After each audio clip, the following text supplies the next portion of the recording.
વડોદરામાં આજથી લઈ 7 સપ્ટેમ્બર સુધી ગણેશ પ્રતિમાઓના વિસર્જનને ધ્યાનમાં રાખી ચુસ્ત પોલીસ બંદોબસ્ત ગોઠવાયો છે. તો વિવિધ ગણેશ પંડાલના સંચાલકો સાથે પહેલા જ બેઠક કરીને તેમને જરૂરી સૂચનાઓ આપી દેવાઈ છે. વિસર્જનને ધ્યાનમાં લઈ ટ્રાફિક ડાયવર્ઝન માટેના પર જરૂરી પગલાં લેવાયા છે. અસામાજિક તત્વોને ઓળખીને તેમના પર પહેલેથી જ નજર રખાઈ છે. સાયબર વિભાગ દ્વારા સોશિયલ મીડિયા પર પણ નજર રખાઈ છે, જેથી કોઈ અયોગ્ય ગતિવિધિને ધ્યાને આવે તો આકરા પગલાં લઈ શકાય. વડોદરા શહેરમાં 1700થી પણ વધુ લાયસન્સ ધરાવતા મંડળોની સ્થાપના થઈ છે.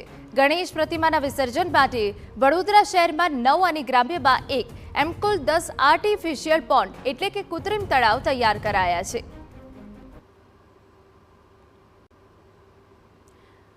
તો ચુસ્ત બંદોબસ્ત વિસર્જનમાં રહેવાનું છે. અસામાજિક તત્વોને ઓળખી તેમના ઉપર નજર રખાઈ રહી છે.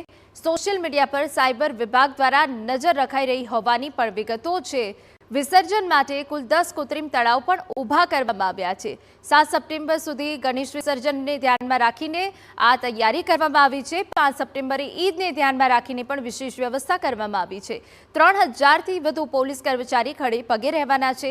1000થી વધુ હોમગાર્ડ જવાનો પણ સુરક્ષામાં સજ્જ રહેવાના છે. 8 ડ્રોન થકી વિસર્જન વિસ્તારોમાં નજર રાખવામાં આવશે.